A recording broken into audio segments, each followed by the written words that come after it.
Meal ticket, mama. Still in my level, real niggas in my condom. Feel hit me back, feel this one with a powder pack. Feel bring me back, feel this one out in California. Blow is good, the hoe is good, the show is good, you know it's grub. Cool as me, Alfred, they can't cool, stoking folk, you know it's love. Clean as tight, no head and shoulders, hoe, you know it's grub. Shout out to my kinfolk, just got on that Coca-Cola scrub. Watch my profile in my go-kart, this might get ugly as fuck. In my hood, we call it book. Fuck about what you think of me. All my hood be nines and dimes. All she want is shaking grease. All you know is what your man been taught you about the surface. Get your meal ticket, meal ticket, mama. Still in my level, real niggas in my condom. Feel hit me back, feel this room with a powder pack. Feel bring me back, feel this one out in California. Meal ticket, meal ticket, mama. Still in my level, real niggas in my condom. Feel hit me back, feel this one with a powder pack. Feel bring me back, feel this one out in California. The trunk was for the rappers, on the cop was cool, we smoking peace. Ain't we them to move at 18, I might buy that atrium. When you say Highway 58 in my cousin house. Nowadays I like to bring my nephews and my budget out. I come from where you can't suck my dick and leave my cousin out. In my hood we call it clout. Fuck about what you think of me. All my hood be nines and dimes. All she want is chicken grease. All you know is what your man been taught you about the surface. Get your meal ticket, meal ticket, mama. Still in my level, real niggas in my condom. Feel hit me back, feel this room with a powder pack. Feel bring me back, feel this one out in California. Meal ticket, mama. Still in my level, real niggas in my condom. Feel hit me back, feel this one with a powder pack. Feel bring me back, feel this one out in California. Copyright disclaimer.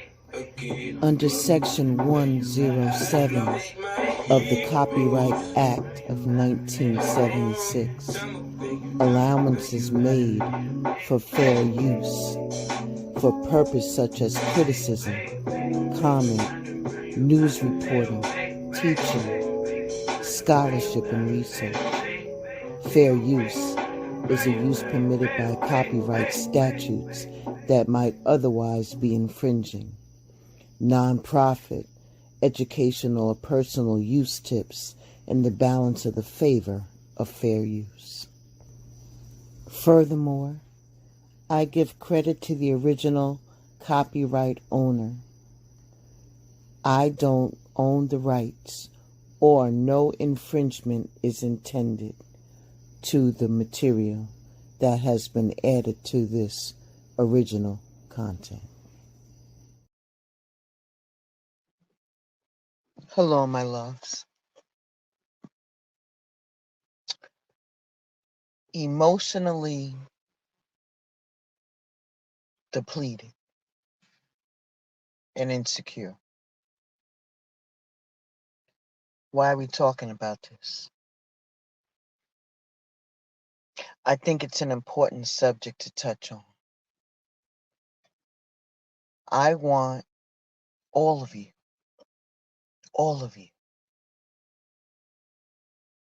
to just take a moment and pause. Take a moment and pause and breathe.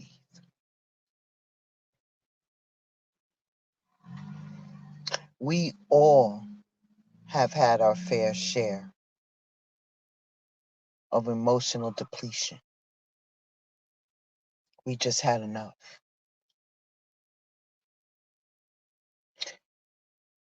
We also have insecurities about ourselves, not fitting in, not feeling as though you pass the bar when it comes to other people.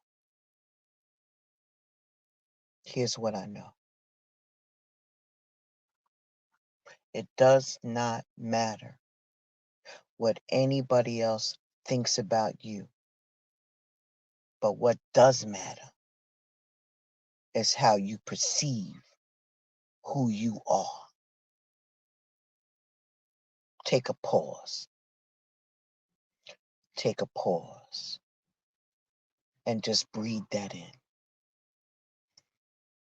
Nobody's opinion matters about you. Do you know who you are? Do you know your truth?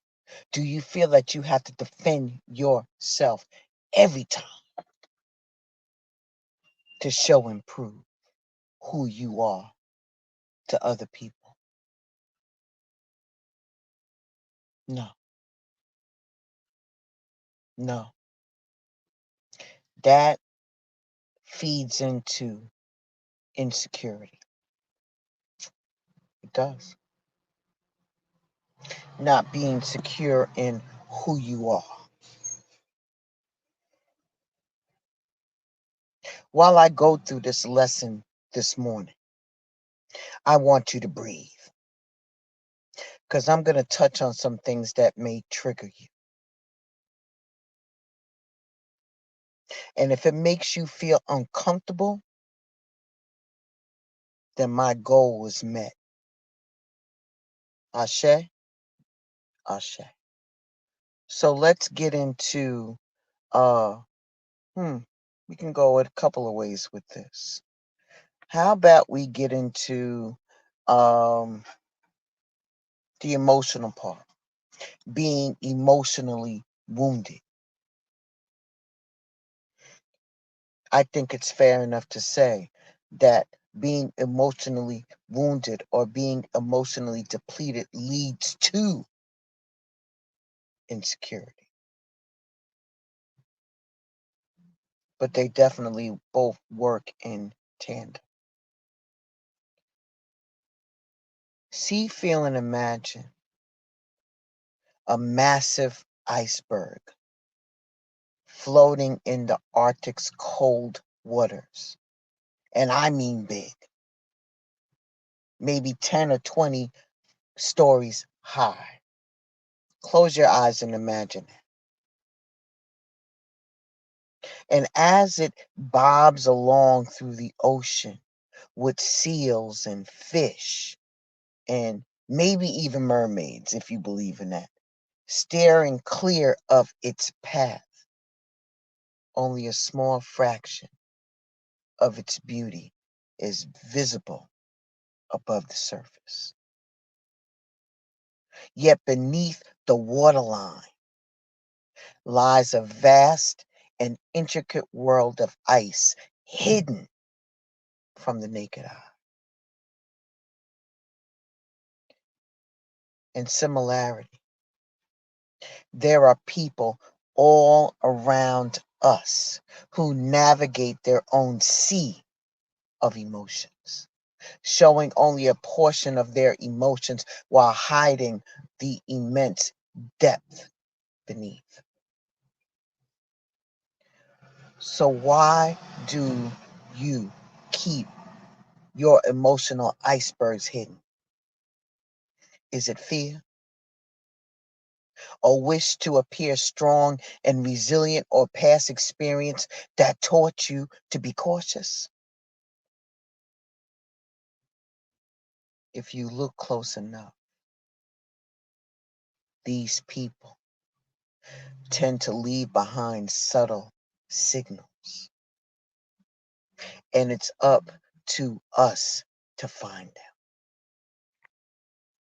By figuring out these signs, you may uncover the deep stories behind what's visible and help yourself express the complexity beneath your calm exterior. As we go through these things today, as we move forward through this tricky terrain, it's important to remember that humanity and empathy goes way beyond the surface.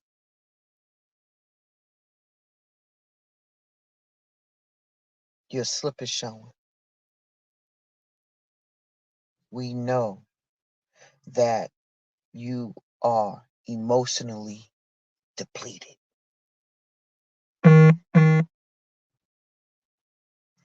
Beloved, have you ever paid attention to that one work friend, or just a friend, who's always meticulously organizing their desk?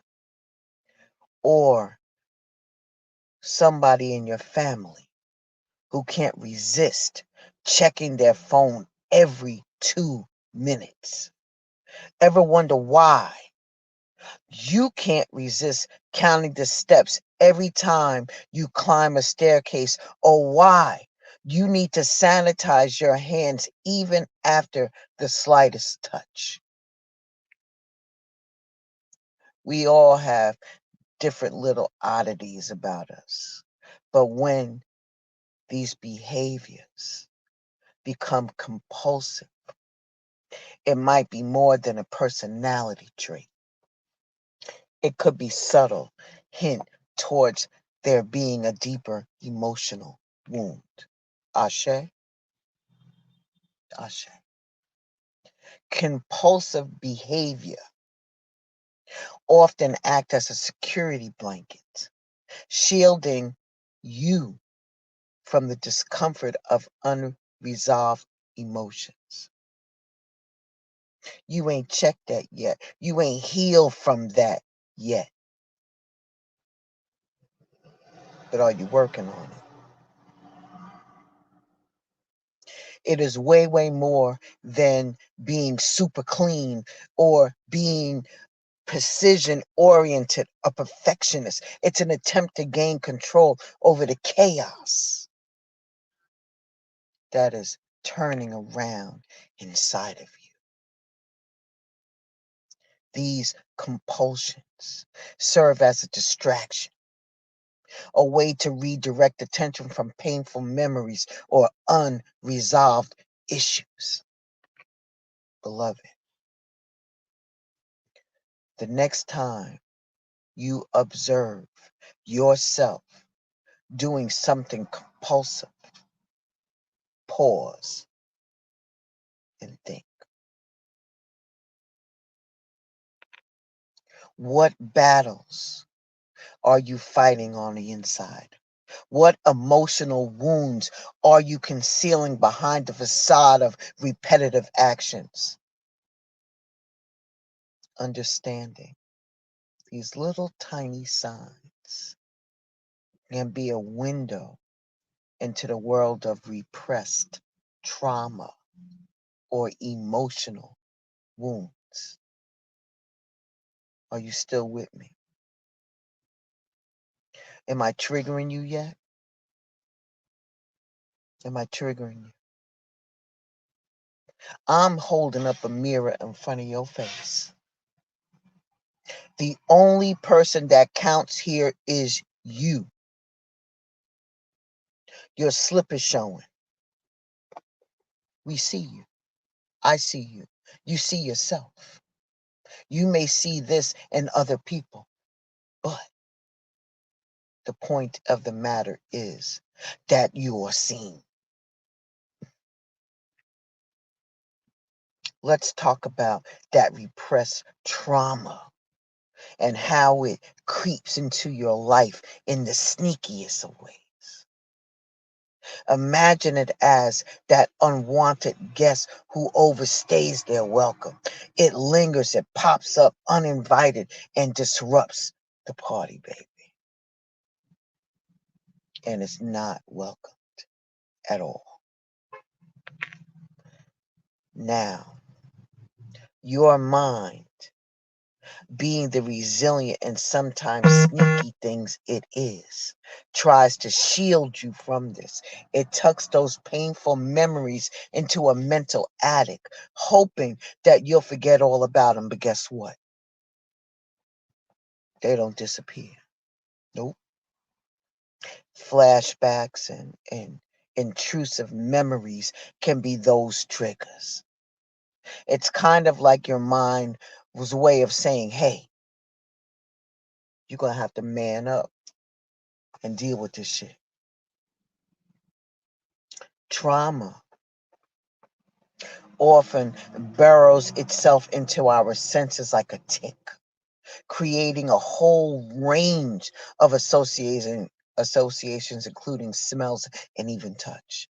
If you know someone who reacts strongly to something seemingly every day, it might be their mind's way of reminding them of past emotional wounds. When you yourself encounter someone with these signs, take a moment and reflect on that.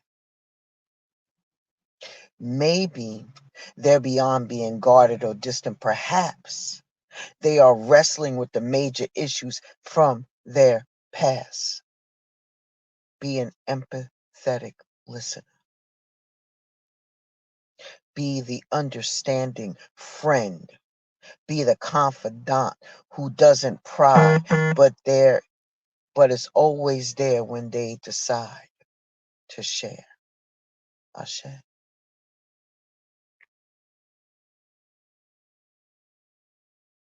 You seem to have an invisible force field around your emotions.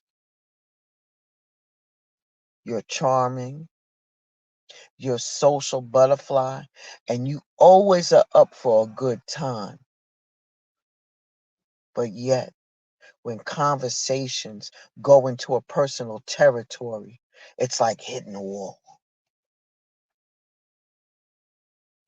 Getting you to open up about your fears, your dreams, or your past can be like navigating a maze. But why might you be like this? Why do you avoid emotional intimacy? Why? It's not about being antisocial or disinterested in forming connection. No, it's deeply rooted fear, a fear of emotional vulnerability. It's your defense mechanism. It's your protective barrier that you put together, crafted by you, for you, to protect yourself from the potential pain that exposing your true feelings might bring. The fear of letting someone in, of bearing your soul and risking rejection can be truly paralyzing. Emotional intimacy requires vulnerability, trust, and the willingness to let someone else see you authentically.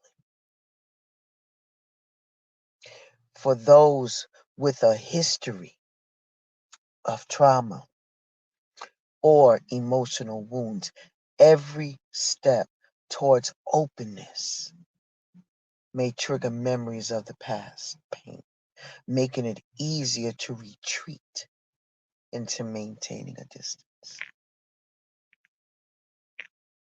Imagine that one person who's constantly on edge, emotionally reacting over even the small things. You mention a harmless topic like where to grab a coffee.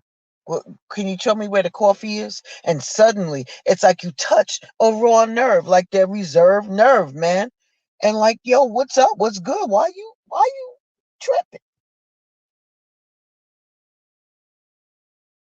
You touched on their intense emotional reactor. And it was something minor to you, but it could be a sign that there's more going on under the surface. In this way, emotional reactivity can be the very tip of the iceberg.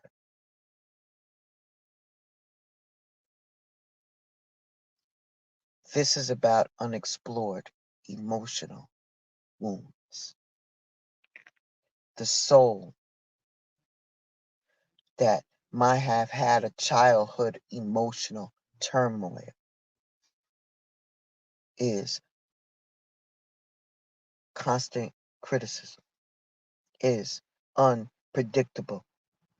It is basically an all around emotional roller coaster.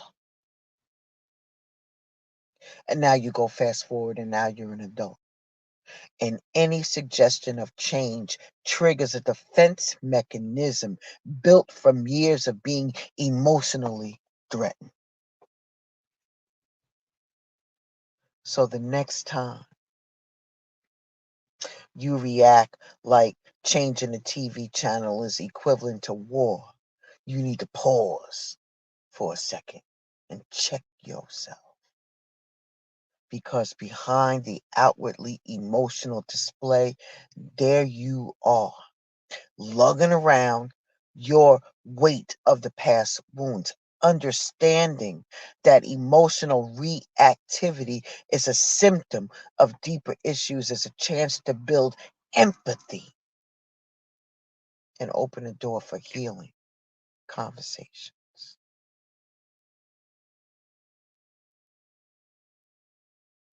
Beloved,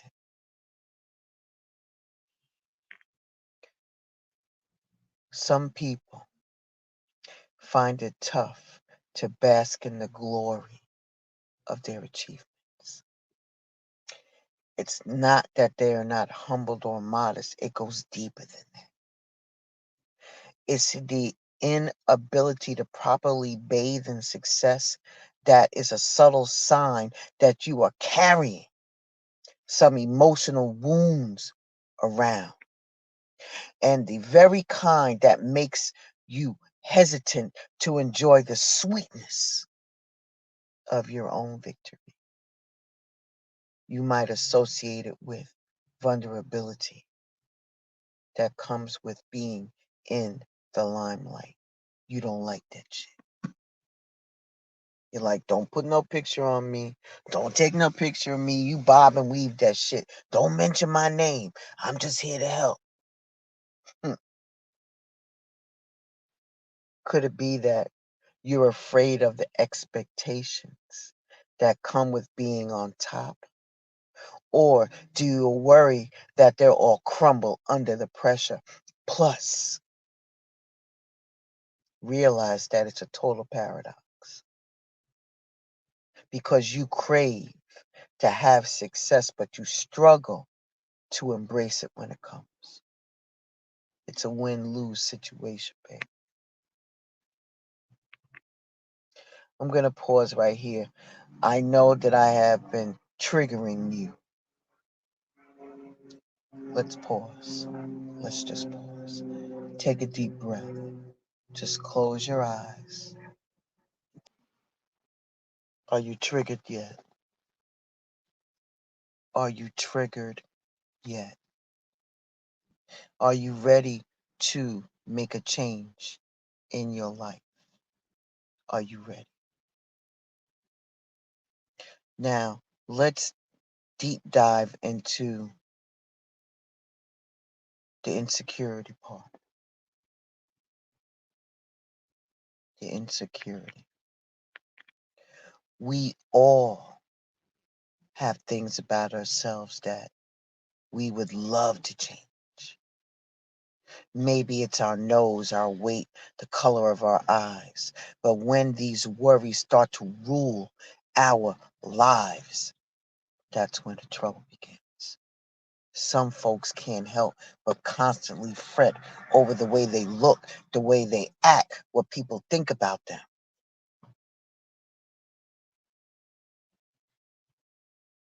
But like I said before, you slip and fall.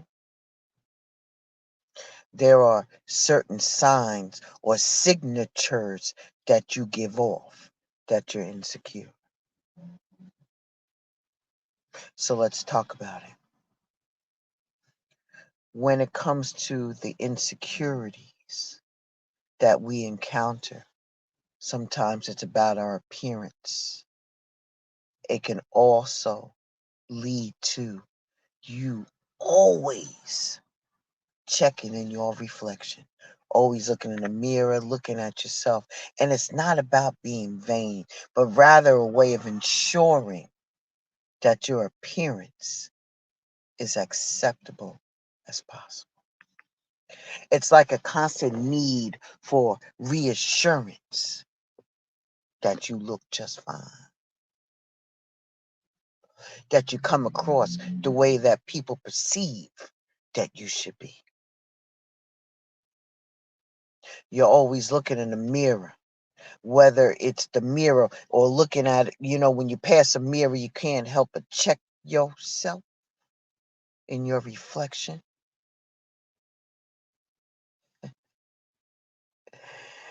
Always on their phone, looking at themselves. And this type of subtle behavior is one way that you try to manage your insecurity about the way you look.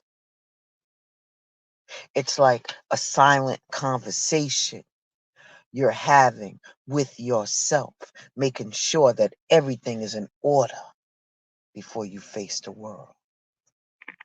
My, my, my. Am I holding up the mirror enough for you? Are you getting triggered?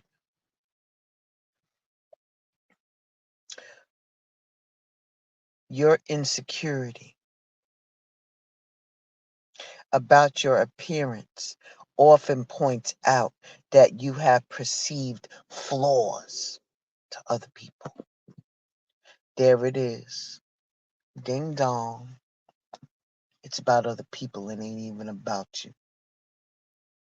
This could be in the form of self-depreciating jokes or casually mentioning that you believe that you have this shortcoming and that shortcoming and all of that, right? I don't talk well enough. I don't look good, and that's not my angle. If you don't like the way you look, fix it. But don't allow it to spill over into you being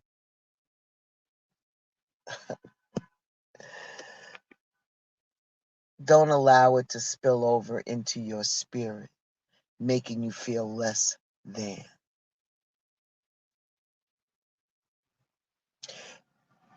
When you're making these little jokes about yourself, I know it seems as though it's comedy and it's humorous. But in reality, this is a way for you to control the narrative about the way you look and the way that you act, but more importantly, about the way that you feel. If you get to point out your flaws first, then it lessens the impact if someone else were to notice it, right? The truth is, it's a defense mechanism that helps you cope with your insecurities and protect yourself from potential criticism or judgment. You looking for that one all reassurance that you look okay. Does this clothes make me look fat? How about, am I okay? Am I talking intelligent enough? I'm not showing too much emotion, am I? It's like you need approval from other people to feel good about yourself. And to be honest, it isn't about fishing for compliments. Rather, it's a way for you to soothe your insecurities. And you realize that you are relying too much on external validation to feel confident about how you look, how you act, how you speak, and how you feel.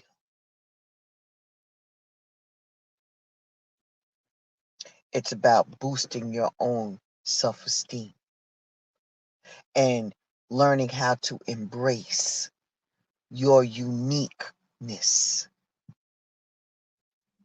so you can start being comfortable in your own skin. As I mentioned before, you have a habit of hiding from cameras.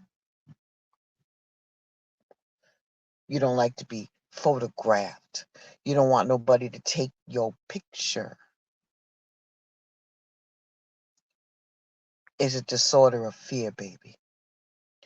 It's about, well, these photographs highlight any flaws that I perceive that I have, making them visible to other people. You start to make excuses to avoid being in photos or insist on taking the pictures yourself, right? And this is revealing to other people. Your slip is showing. You have underlying insecurities about your appearance. Let's talk about the fact that you always in a damn mirror. And sometimes when people are around you who really, really love and care about you, they say, why the hell are you in front of the mirror so many hours, painstakingly adjusting every strand of hair on your head, dabbing and re-dabbing and looking at your skin all close and making sure your makeup is on fleek. And it's far from looking your best. It's all about trying to hide what you perceive as imperfections. Everybody was built to be their own unique self. Embrace who you are. Know that your breath is the connection to the divine. You are living. Living. And you're trying to do the best that you can to change your perception around. I know it's a constant battle with your own reflection and in looking at your own story. I know it is. I know that this is an endless pursuit to correct your perceived flaws. I want you to understand and know that comforting words from yourself with affirmations can make a world of difference. Let me tell you something about you. Wear what makes you feel good about yourself. Talk to yourself in a positive way instead of negative. Stop trying to hide who you are. Be your authentic self and stop trying to compare yourself to other people. That is a direct assault on yourself. You look at other people and then you look at and you think and perceive that they have a picture perfect life on Instagram, on YouTube, in magazines. If you look at that and you see that the models have flawless skin, toned bodies, and perfect smiles. And then you start looking in the mirror at yourself and all you can see are the ways that you don't measure up. And it's a brutal cycle of self-doubt and self-criticism. It's your ego. It's your ego. You have to forget that those images are often edited and unrealistic, not a true reflection of what people really look like. And the truth is that every time you compare yourself to somebody else, you're ignoring your own unique beauty and worth. You are more than enough, just as you are. And no comparison is needed. Stop closing yourself off. Stop looking back and realize that your body language, the way you present yourself, is a clear indication of how you feel about yourself. Are you triggered? If you are triggered, I have done my job. I want you to think about these things. I want you to stop making excuses. I want you to stop staying home. I want you to stop missing out on moments that could have been memories. You're isolating yourself. You're isolating yourself. And you're letting your insecurities dictate your life. Realize that it is unhealthy. It's unhealthy cycle of punishment and guilt. And the only person that's being hurt by this ultimately is you. It's you. The truth is that no haircut, no outfit, no procedure can fix the way you feel about yourself. That change has to come from within. Recognize these signs in yourself or others can be the first step towards fostering self-love and acceptance, because everyone deserves to feel beautiful just the way they are.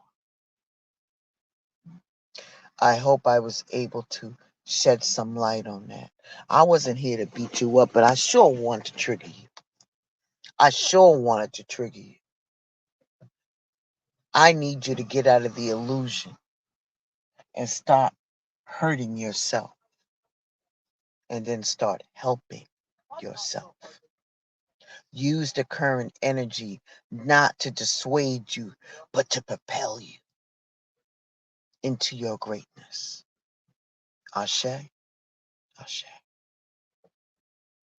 I ask the divine to please give me additional information to help you.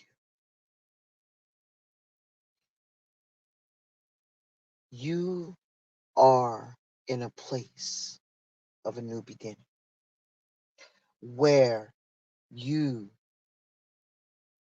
are going to be going towards peaceful contentment.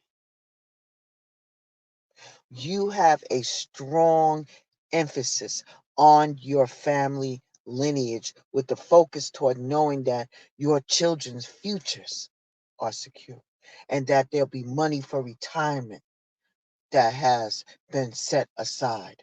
I want you to understand that the material comforts and home and hearth should be your priority, right under self-love. Everything feels happy and peaceful in your new beginning. It's important to share your history with your family and your kids. Once you start by empowering yourself, your kids will see that. Thus, they will feel empowered too. Honor your family traditions. Pass down your knowledge. There is happiness coming and good fortune. You have to understand that peace and contentment in yourself comes through honoring who you are and honoring your family traditions. Take pride in your family tree, whether they're blood or not. Take pride in it. With every new beginning, you have the ability to dream again, to walk through the door into new possibilities, for a new start, to trust yourself, to push your fears aside and take a leap of faith.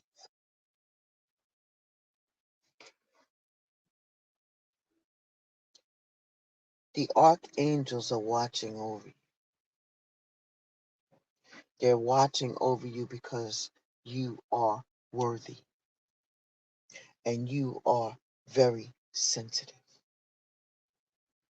especially when you have your children around.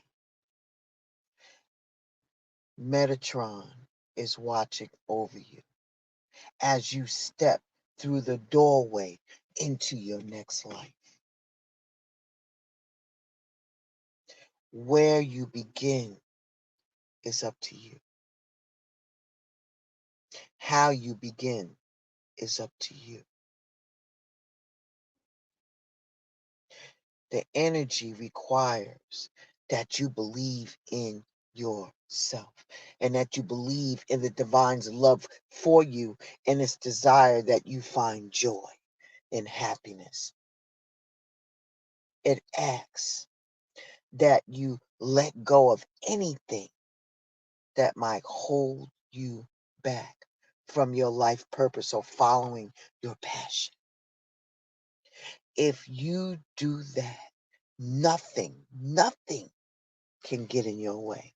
Nothing will stop you from making your dreams come true. Take a leap of faith, knowing it's a new beginning, knowing that there's exciting opportunities on the other side of that mirror that was triggering. Be your unique self.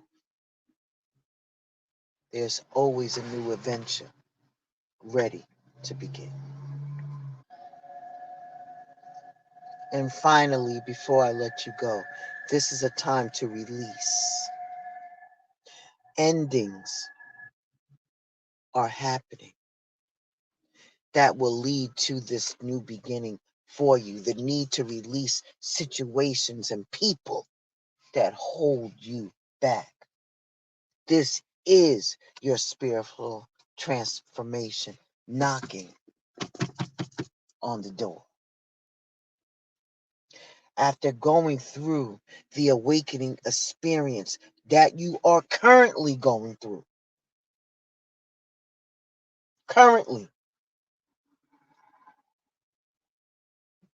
and as you work your way through this maze, you have to learn that you just need to dust yourself off and move on. Believe in yourself. Take the leap of faith into your new beginnings and release. Release. You have to experience the ending, whether it's happy or sad. You have to move through the finale slowly.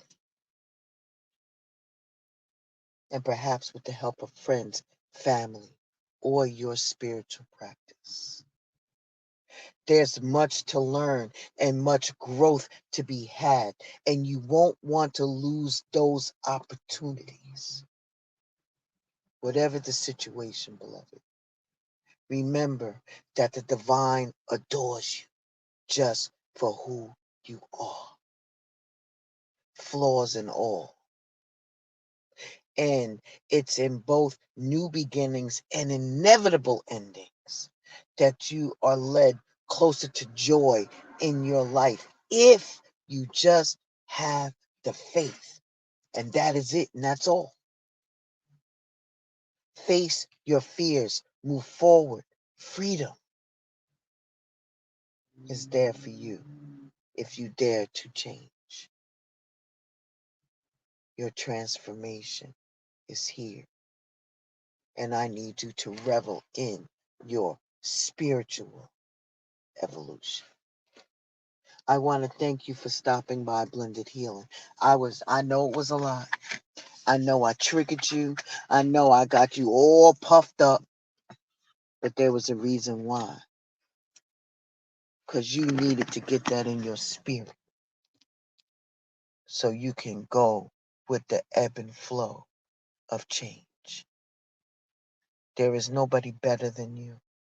There's nobody lesser than you. We are all in this together. And with each other's help, we will be able to go through it together. Stay encouraged, beloved. Stay encouraged. I love you from a genuine place. And if nobody has told you today that they love you, let me tell you that I do. Ashe.